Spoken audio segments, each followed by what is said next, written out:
کیا تم بھول گئے تھے کہ تم عربی ہو؟ کیا تمہیں یہ بھی یاد نہیں رہا کہ ہم بھی عربی ہیں؟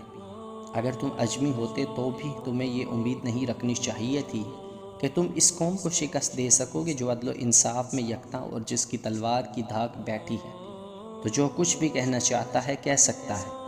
ضعیف العمر عبد المسیح نے کہا، تو فاتح ہے، ہمیں کچھ کہنے کا حق حاصل نہیں کیونکہ ہم نے تیرے آگے ہتھیار ڈال دیے ہیں۔ مشہور مورخ ابو یوسف نے خالد رضی اللہ عنہ اور عبد المسیح کے مکالمے لکھتے ہوئے یہ بھی لکھا ہے کہ عبد المسیح اس قدر بوڑھا ہو چکا تھا کہ اس کی بھویں دودھ کی مانند سفید ہو چکی تھی اور وہ اتنی نیچے آ گئی تھی کہ ان سے اس کی آنکھیں ڈھک گئی تھی۔ اس مورخ کے مطابق خالد رضی اللہ عنہ عبد المسیح سے متاثر ہوئے، تمہاری عمر کتنی ہے؟